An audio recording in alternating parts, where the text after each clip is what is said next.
Hello, guys. Welcome back to another edition of the SADGA podcast.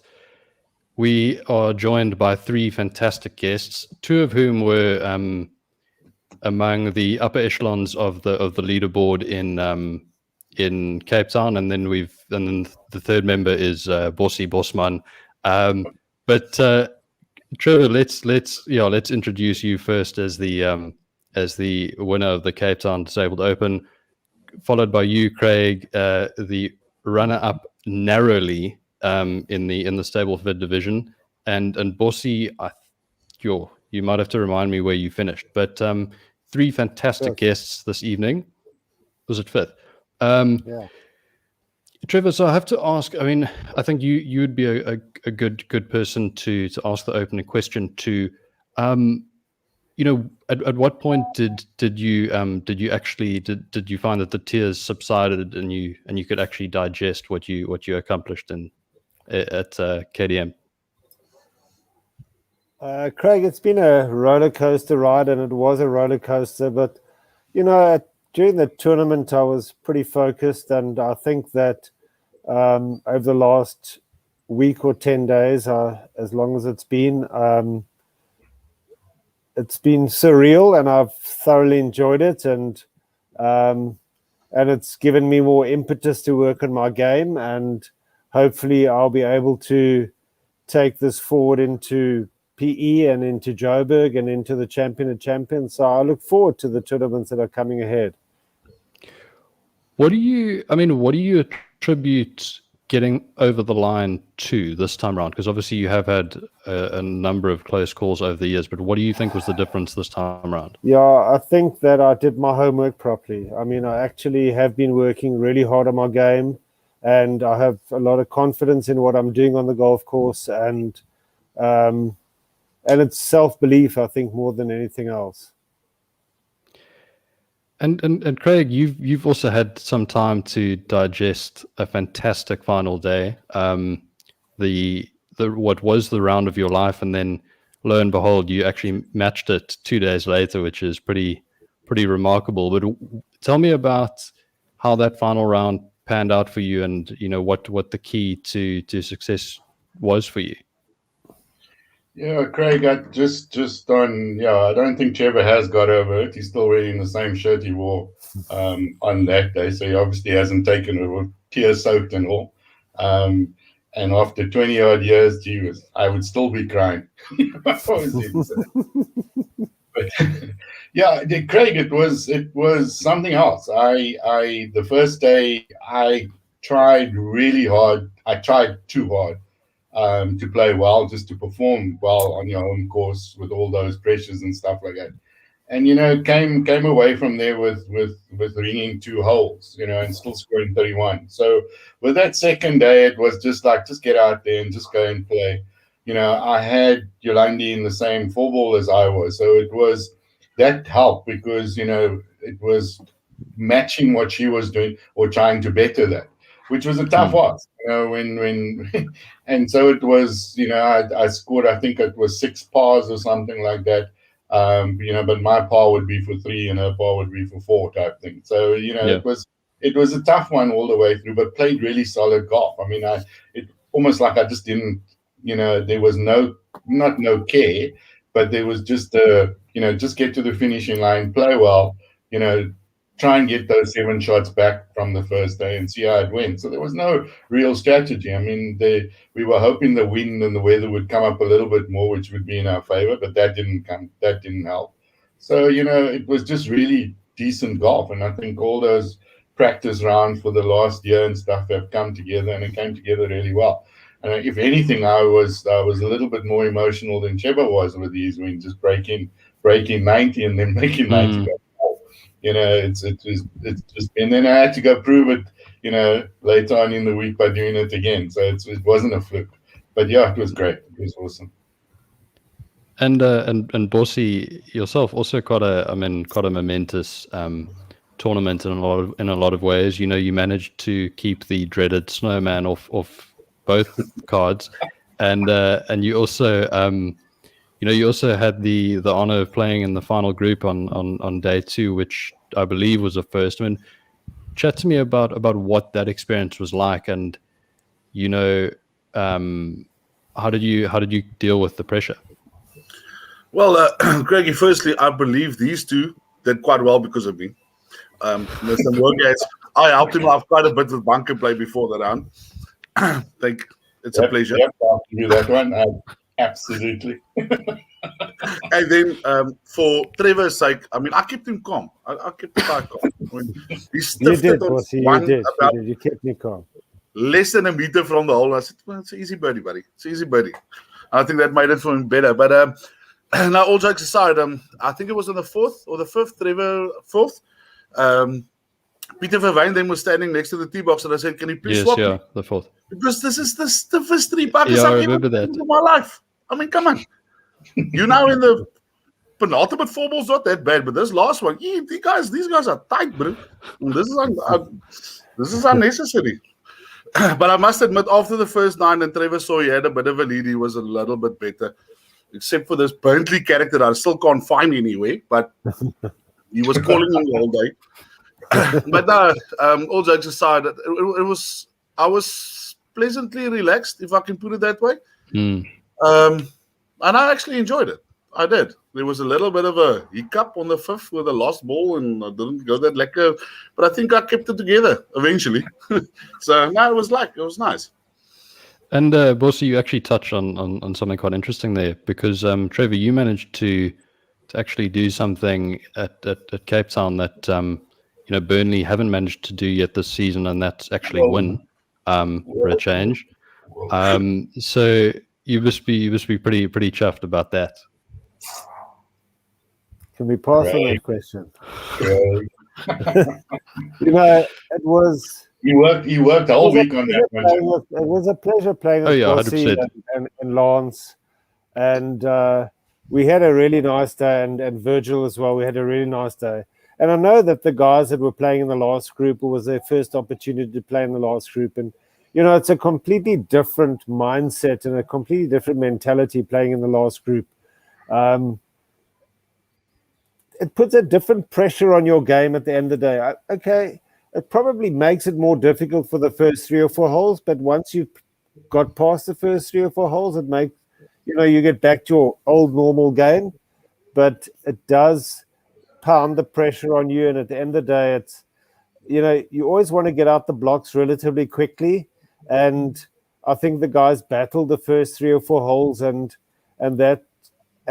like I said in the previous podcast, I said 1, 3, and 11 were going to be the key holes, and certainly 1 was a key hole for me at the end of the day, because the guys in my group, there were 2 doubles and a quadruple, and I made birdie, and that separated me from the rest of the guys, and it actually helped me relax a hell of a lot. So. But it's a different mindset playing in the lead group, and I think Bossy, you played really well, and it was really a pleasure to play with you. And I certainly hope to be playing in the final group with you far more frequently than what we have in the past. I mean, it's not that often that I've played in the last group either, but I think it takes a lot of hard work to get there. It doesn't just happen overnight, and as many hours as I've put in, I'm sure all the guys that played with me that day have put in hours too. So you got to give credit where credit's due at the end of the day. Yeah, 100%. I couldn't agree more. But that actually leads me to my next question. I mean, Bossy, how did you prepare for? And we can get to you afterwards, Craig. But how did you prepare for the event? Did you do anything sort of differently to how you prepared in the past? No, funny enough, I try not to be honest. It's the same thing when I played the Windhoek and that type of stuff. I go to the range in the morning and I warm up and go through those drills, and it bites me every single time. So this time around, I did what I normally do when I go to the club: make a couple of chips, make a couple of bunker shots, make a couple of putts, and off I go. I try and keep it as casual as possible. Because when I get to the range and I hit one shot bad, I'm going to try and fix it the whole time, and it's not going to fix, and it sits in your head, and I'm trying to avoid that. We all know I'm not the highest ranked player around, And I can get off a fly if I want to. So I just try and keep my game as normal as possible. You know, you got to stick to your 10 brandies the evening before. You got to do that. You stick to your routine, and that works. But at least you're consistent, huh? Yeah, well. The one thing that you alluded to is that when you get to the club, you don't go straight to the range. That's the one thing that you alluded to. You probably go and you warm up in the bar because, you know, it's a whole lot cheaper to buy a double brandy and Coke than it is to buy a bucket of balls. You know what? And it takes much, and it's much quicker to drink it too. It's true. I always say my best swing is at the bottom of my second double. There you go. Bottom of the second double is my swing. That's my sweet spot. I sincerely hope there are no first swing program kids watching this and are looking to pick up tips. But Bossy, I have to, you know, now that you've sort of opened up that can of worms, it does sort of beg the question. Was Rhino's performance influenced by your what you guys got up to in the evening? By your generous hospitality? Yes, let's put it like that. I've got nothing to do with this. Okay. I'm just going to state this categorically here. They had us in bed Saturday evening by 9. Sunday, when I was in the leading 4-ball, they lied to me, telling me it's 11:30. It was only 9:30 to get me to bed earlier. So I've got nothing to do with this. Maybe it's the Cape Town wind and weather. I don't know. The Joey's guys don't like it. So, you know, maybe it's that. I think it was the wind the wind at KDM on Sunday that put Rhino off. Otherwise, he would have done a whole lot better. He played a brilliant practice round with me at Kayla. The guy was hitting the balls well. And I didn't have the opportunity to play with him over the 2 days. He wasn't happy, I can tell you that much.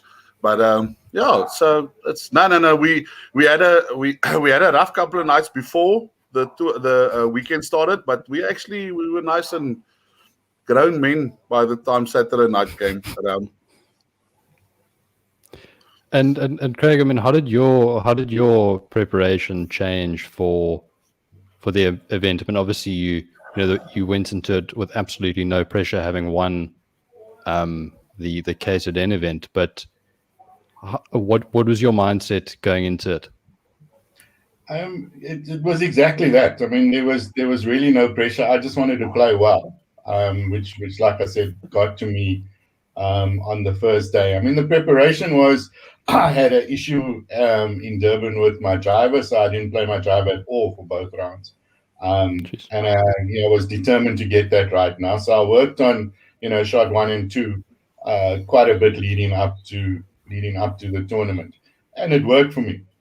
I changed the degree of the driver as well and got off the box. So that worked in my favor for both days. I was able to get down equal or past both the ladies I was playing with, because they were playing off the red tees, past, and then put myself in position to be able to score. So, other than that, I mean, there was no kind of major preparation that was needed. It was just focusing on certain aspects of my game, and the one thing that it was, this home course advantage is not something that benefits you at all. It actually puts you a little bit behind everybody, and it's you take for granted certain positions and you just screw it up. You think you know it. You hit into the wind and there's no wind and it goes into the water. On the short par 3, it's like, okay, no, I actually don't know the course. And Katie is one of those courses. It plays differently every single day. So that home course advantage actually didn't pan out. So trying to be complacent and gaining and say, I know the course, I must just play my game, also didn't help. But it was a decent enough preparation, and I mean, I got there. I got out what I needed from the 2 days. And there's a fantastic photo that I came across of you hitting a greenside bunker shot, which sort of got me thinking, Bossy, what did you help Craig with, and how did you help him elevate his game? I don't know really. Okay. No, it was just No, he's been too humble there. The practice round, I didn't play the practice round. I stood in the bunker and I tried the practice bunker and I tried to hit him. Of course, he came along, and shouted at me and said I must do certain things and gave me a little bit of advice, which I didn't get right on the practice round. So I went into the round thinking, no, these bunkers, if I hit, and what did I do? I hit every single bunker on the first 2 holes, but I got out of them. It was just listening to Bossy, and it resonated in the back of my mind what I needed to hit behind the ball. And that's how it followed through. And after that, I was okay. So but up until then, I mean, Durban, I couldn't get out of the bunkers. The couple of practice rounds, I couldn't get out of the bunkers. I get out of the bunkers on the first day of competition. So, Bossy, you're the man. But we've got a pearl of wisdom from Christo here, who says the key is to not hit all of your good shots when you practice. So that might be something to bear in mind ahead of Uitenhage.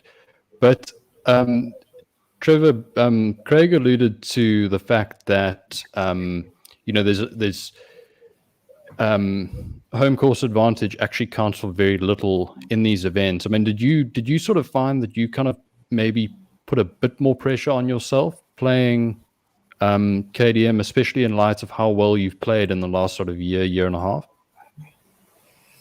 I can't agree with Craig. I really think I milked the home course advantage at KDM. I know the course relatively well, and I knew where to hit the ball, and I think it's a confidence thing. Irrespective, I think if you're trusting in your game and you get in the bunker and you know that you're gonna not only get it out but hit it relatively close, and you have self-belief. I think self-belief has really been the difference between me sort of putting the numbers on the scorecard rather than struggling as I have in the past. So it really made a massive difference to me being home course compared with Durban, because I made 2 very poor mistakes in Durban that cost me that tournament. And I basically made those mistakes because I had no knowledge of the course and the wind. So it really was a massive advantage to me to be playing on my home course. I think that it certainly was worth a couple of shots to me. I mean, maybe not to Craig, but certainly to me, it was certainly worth a couple of shots, knowing my way around the course and navigating my way around the course, and watching my playing partners play the golf course and maybe playing a poor shot or an average shot and missing the fairway and trying to be too aggressive, trying to get through the trees onto the greens. And I sort of knew that if I was in that situation, I probably wouldn't be playing the same shot as them. At KDM, if you hit the ball in the trees, there's only one way out, and that's sideways and get it back in play and move on from there and take your medicine like a man at the end of the day. And maybe those are the kinds of mistakes that I made in Durban because I never had the knowledge of the golf course. So I really think that for me, home course knowledge was a significant advantage, and it was a significant disadvantage to my playing partners. Yeah, and I mean, it also got me thinking. I mean, you have played incredibly solid golf over the last sort of year and a bit. To what extent? I mean, you can be as blunt or as honest as you like, but I mean, to what extent do you feel like 83 in that first round was as bad as it could possibly get? I said to you after the first round that was my bad round. I mean, I recall saying that to you, and I said that to Peter as well. I did make snowman at the 9th hole, and I made a couple of poor decisions in having to make that 8. I was disappointed with that number at the end of the day.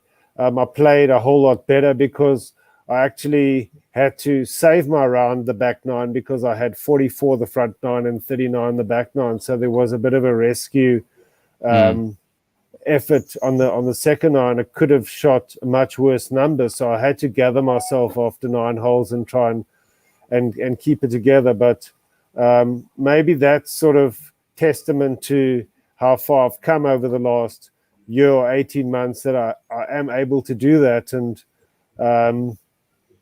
I have self-belief, so I think that's really more important than anything else. And self-belief also eliminates nerves. So that made a big difference to me. So I'm really positive going forward, and I continue to work on my game, and I look forward to the upcoming events, and hopefully I can take it to the next level going forward.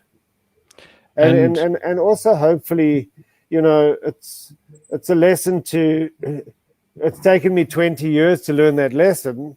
Yeah. But maybe it's a lesson to other disabled golfers that if you put the time in and you put the effort in, ultimately you will eventually get the results. And it's been a lot of perseverance.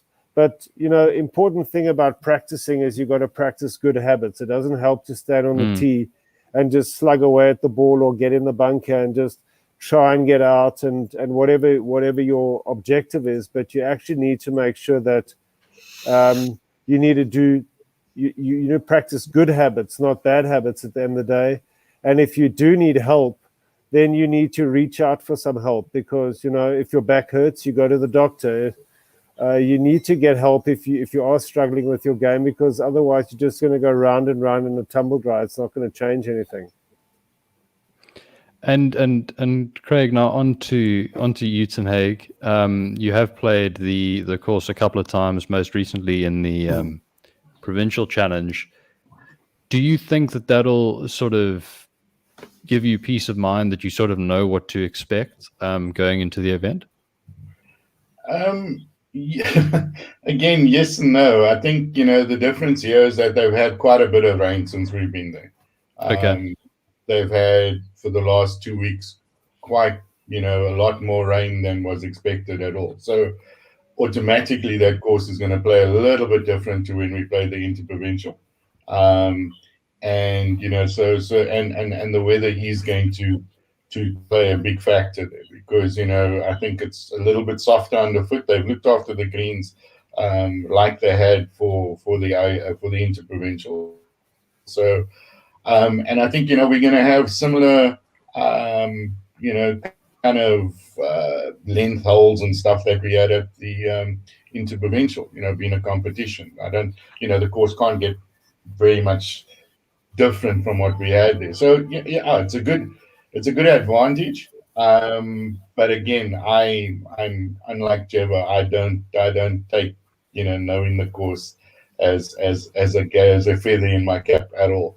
And especially with Uitenhage. I mean, Uitenhage, obviously just need to keep the ball down depending on how the ground is. If it's a rock, then you keep it very low and let it bounce, and it's, even if you hit it high and it bounces, you never know where it's going to end up, so it's going to be challenging. I think it's a good one. Again, it's a course that tests our abilities, so it's going to be good, but it's going to be different. And Bossy, is there a chance that you are going to grace Uitenhage with your presence next week? We'll see. I really want to do certain stuff at Skirp that I might still be looking into it. Beating the high ball that I do, Uitenhage might not be the best course for me to go play at. But I've got a little sneaky bumper run, so don't worry. I can bumper run from 150. Don't worry. We can make something work. We'll see. I really I'd like to go play. I feel my golf is at a good place at this moment in time, so I'll ride the wave as long as I can.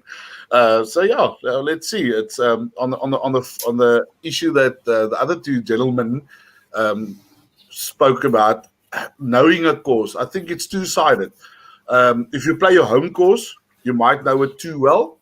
Hitting it in certain places, then that's trouble. where if you don't know the course, like I take, for instance, KDM with me. I know the course, but I don't know the course. I know how the holes go. I know where the water is. I know where the trees are. But if I hit a certain shot and it looks good off the tee, it's a good shot, buddy. And then we go. You're working from where you get in. I've realized that if I know the course too well and I'm trying to steer away from certain positions, you tend to steer the ball when hitting it instead of just hitting the ball with a natural shot. So I believe you must know the course, and it's not that big a deal. Just know your way around the course. That's what the practice round is for. But knowing where to pitch the ball and have it to come back to you, that we don't know. You just play it. So I think that actually does help some people a bit. For me, it does. If we play on Carl's River, I'll probably come dead last because I know exactly where I don't want to be. You need to learn to play the shots to the positions that you want to be, not in the positions that you don't want to be. But if I hit the ball and it flies and it looks nice, it's a good shot. The words of wisdom coming out of the old man there now that he's won is just... Yeah, no. It does sort of... In my young age here. We're going to have to stop for a drink or something. It does sort of beg the question, Trevor. You mentioned obviously everyone knows that you were the playing captain for Team South earlier in the year, and you were such a supportive teammate to Mornay, remarking to me after the first round, after the first day, that you carried him the whole way around. So now that you've been freed up and it's an individual event, do you feel like you're free to go and shoot 78, 79 and win by 10, or what are your thoughts on that? Craig, you remember you interviewed me in Durban and you spoke about my back injury. Yes, you can get a back injury carrying Mornay around for like 2 days, But allegedly.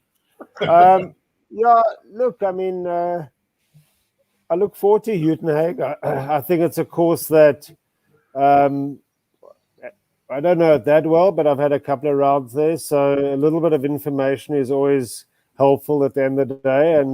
And as Craig said, I think we're going to play it under different conditions. It was very dry when we played it at the Interprovincial, and we also didn't get a lot of wind. And I have sort of had a look at the weather forecast, and I'm considering staying at home because of 50 kilometers an hour on Sunday. So if you like playing in the wind, then I think the guys in Joburg might be petrified of what the conditions are on Sunday. But, I grew up at Milnerton Golf Course, so I know pretty much what the wind can do. So as Bossy says, we'll have to play those low stingers and just hope like hell. So we'll do that. And, the conditions are going to be different, and the conditions are going to be tough. And I think it's a great leveler, and I think the guys will have to shoot numbers to do well there in all the divisions at the end of the day. And, if you can keep your ball in play and keep your head for 18 holes, and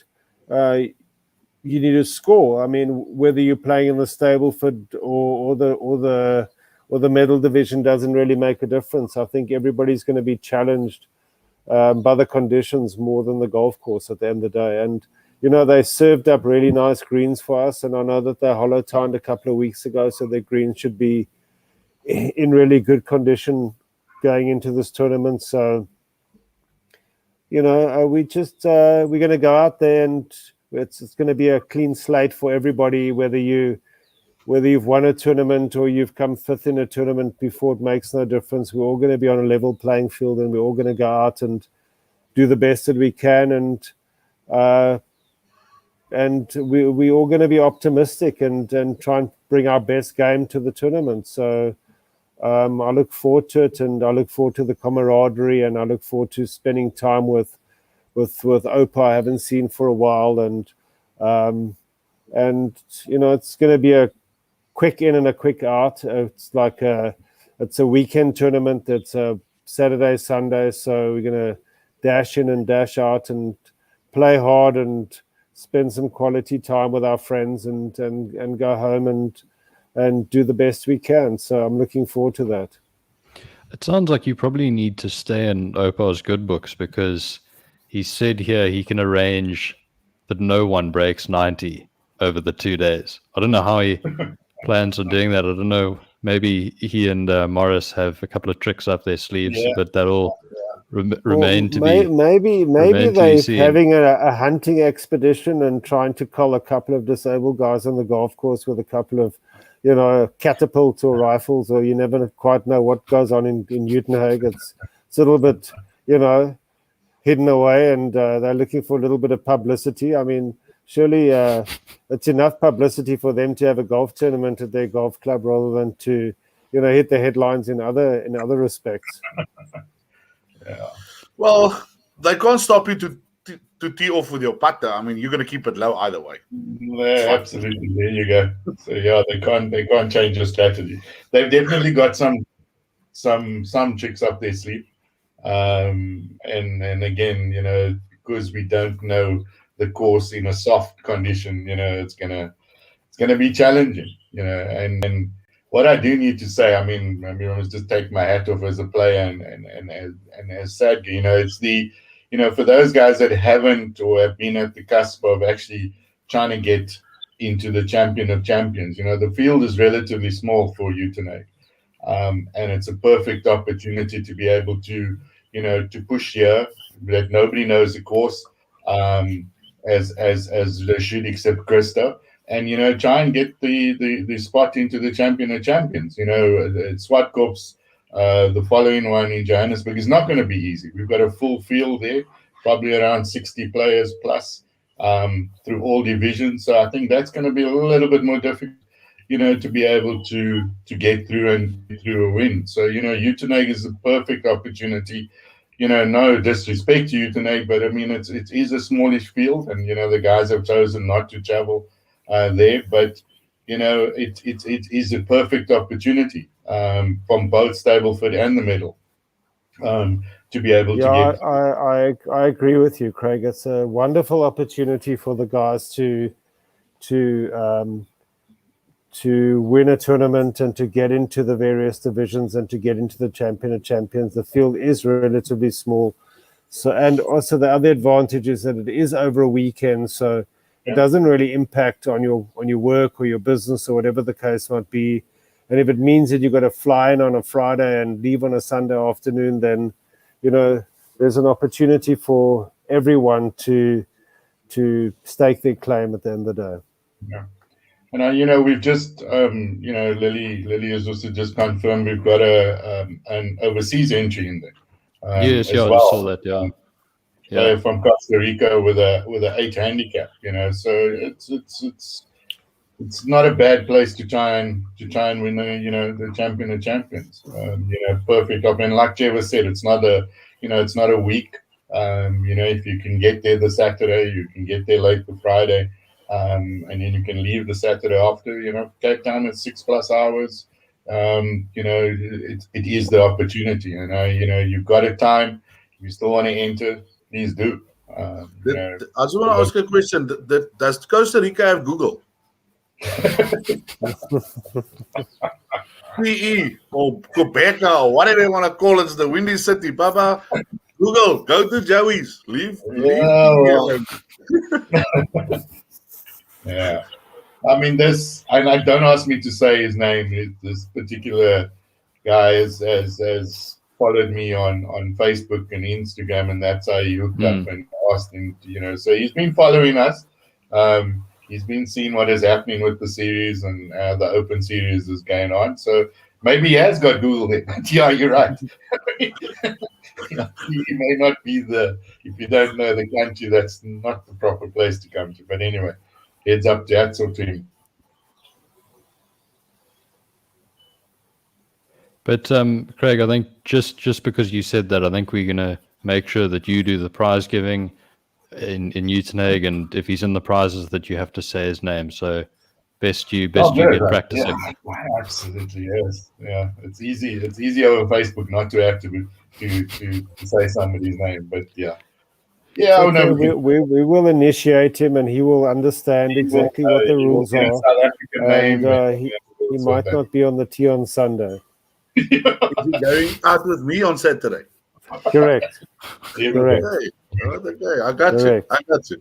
So I'm playing the role of the enforcer here. Is that exactly? Okay. Bossy, so you're just the designated sabotager. You're just there to make sure guys play terribly, and you know, you know what? I believe I'm well known on this tour, and it's maybe because I close most of the bar doors now and again. But yeah, it's Trevor said something about camaraderie, and I saw it again at KDM. It's still there. The camaraderie is still there. The guys are still enjoying it. It's just a lot smaller group. But like Monday when I came off the course, I had a whole cheering crowd because I actually made it after 18 holes. And it was just it was a nice fun joke about it, but it was nice. It's nice if you get to the course. I mean, I thought by myself, I looked at the list and I thought, I don't know a lot of these guys. Okay, it's a lot of Cape Town guys. And as they pitch, then you realize, okay, no, this is you and this is you. And okay, all right. And then we go. And then it went off nicely. I mean, I even saw that you struggled to do your interviews afterwards, after the games, with the guys going on in the back there. So I'm listening to Craig speaking on one side, and I'm listening to the guys in the bar on the other side. Yeah, well, I mean, I remember, I think it was Craig actually said to me, I was doing a particular interview and then I finished, and he said, "Oh, are you done? Can we now start speaking again?" Which, you know, nothing like great support from your executive director. It's always fun.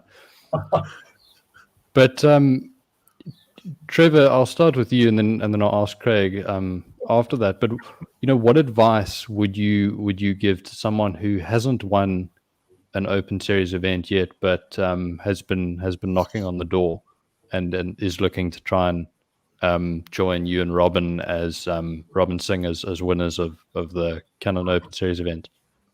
Probably to stay at home. Yeah. Perfect. Look, no, I mean, at the end of the day, maybe Robin and I should stay at home, and then it'll give everybody else an opportunity to open that door for them.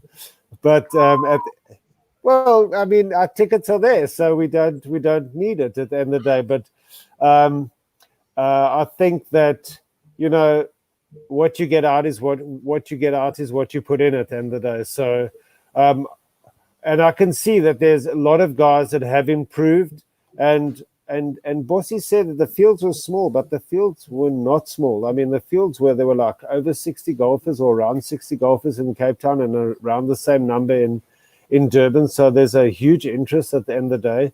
And I think that the guys are putting a lot of effort into their golf. And I see there's quite a few guys that have played in all three events or are going to be playing all three or maybe all four events. So I know that there's a lot of guys that are trying to get their games to the next level. And I really, really wish them all the strength, and I hope some of them really prevail, because I can see that there's a lot of young kids from our program that are coming through, which is hugely encouraging, and they're playing really lovely golf. And I certainly hope that, you know, those kids are going to get an opportunity going forward to represent SADGA and represent golf per se in the, please God, in the Paralympics, and all those kinds of opportunities that might come to them, because maybe I'm like a little bit over the hill and I won't make that. But that is a bit presumptuous that you think you're going to make it. A lot of in Cape Town, there was a lot of young kids that came through that was really, really encouraging, and it just shows that there's a lot of good work being done in the First Swing program, and there's a good foundation, and hopefully those kids can go to the next level. And also there's a lot of journeyman golfers that have been around for a long time that I can see are working on their game. Virgil's working hard on his game. Bossy's working hard on his game. Jan Potgieter's working hard on his game. Kirtley's working hard on his game, and those guys will eventually, or hopefully soon, they will come to the cream will come to the top, and those guys will get rewarded for the work that they're putting in, and that's really nice to see. Craig, it's a nice testament coming from Trevor. I mean, just to show the kids that at 65 you can still be a winner. Yep. Triple senior. We are starting the senior Open Series next year, Trev. I've been so looking forward to that for such a long time. That's the one thing that I've been crying out for. But I normally don't win the senior division anyway. There's normally an older guy that comes through in any event. Just that you're going to be winning it as well. You know what? It's really encouraging to see that all the hard work that the SADGA team has put in over the last couple of years, that there's a lot of good young golfers that are coming through, and that's hell of encouraging. 100%. I couldn't agree more. But Bossy, I mean, the way you going and with the questions that Lily was asking me in Cape Town, you could probably sneak into the senior division if you wanted to, because she actually asked if you were of that age as well. Yeah, I just wanted to put that out. The first day, I think it was Johan Deploy asked me, are you playing in the seniors division? I mean, guys, come on. I might be a bit fat. I might have a bit of a beard, but 50, come on. Not even close. I wouldn't mind, but no, not even close. No, that's totally disrespectful. Totally. Yeah, I think so too. I think it's at least a special. I apologize on behalf of. I'll use that cap. I apologize on behalf of. But guys, before we wrap it up, I'm actually not going to ask you what the winning score is going to be, because let's try and finish it in a different vein. But Craig, I mean, what advice would you give to anyone who hasn't won an event yet in the stable foot category? Obviously, you haven't made it easy for them, finishing runner up winning and then finishing runner up. But what advice would you give to them? Craig, I think overall, and I have to agree with Trevor. I mean, what COVID did for us when we were the first sport that was back, after we shut down, and you can see that. You can see the guys have put in the effort. There's been a hunger to actually play and to play competition, and us setting up, this four round series type of thing with the champion and champions has actually encouraged that. When you see the type of golf playing out there. I mean, normally when we have the single open event, we get these overseas players, and they overshadow us sometimes in terms of the local event. But I guarantee you, what we saw in Durban and what we saw in Cape Town now in the medal division, and I'm not only in the medal division, but is that our guys, the likes of Trevor and Boise can compete with, the likes of Mike Brown. I think, we've got to a point. Trevor calls them journeymen, but it's just the guys that are playing and working on their game, and working on their game all the time. And we've had that opportunity now. So the level of golf has improved so much that, for anybody out there, just sees the opportunity to be able to, to win one of these things, first of all. And it's close wins. I mean, the guys aren't winning by serious amount of strokes. It's one stroke here, it's two strokes here, and it's not the 10 plus that we were experiencing in the past. So the game is really close. It can be anybody on any day. And Utenegg is going to give that to you. Utenegg is going to give you that factor that, you don't know whether you're going to play both games the same and consistently. I mean, the advice is to anybody is just, if you can, just make the effort to come to Utenegg, and try and play, because it's going to be worth your while, and you'll see that. But, just put in the effort and just continue what they're doing, to be able to get there. I think we've got Swartkops after that, which is also a travel for some people. But again, that field is going to be a really competitive field. Coming out of that field, even if you sit the likes of Trevor and Robin and Borsey and that out of it, you're still going to get good golf coming through, and you're still going to get really, really competitive scores coming through.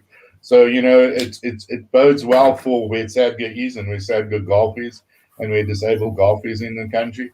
And I think we're ready for, the international stage. Trevor alluded to the Paralympics and that. I think, before that, there's a couple of other things that we could do. We could do another World Cup and all that type of stuff. So, we're ready for that. And the series and the effort that the guys are putting in to prepare for the various events as a series is going to go far to getting us to that level type of thing. Yeah, 100%. And yeah, I mean, I think pretty much what you touched on there was that the Open Series is such a unique opportunity relative to what's gone before. And I think, I mean, for anyone that hasn't played either of the first two events, definitely try and make it out to Uitenhage or Swartkorps. And there are whispers that Craig may skip Swartkorps. So anyone that's in the Stableford division, try and cash in in his absence and try and join him in the Champion of Champions. But guys, thank you so much for your time, and best of luck to Craig and Trevor for the event, and Bossy to you as well if you decide to make a last minute decision to join the field. But yeah, thank you so much for your time, guys, and hopefully we'll do this again soon. Pleasure. Thanks, bud. Thanks very much. Thanks, guys. Thanks.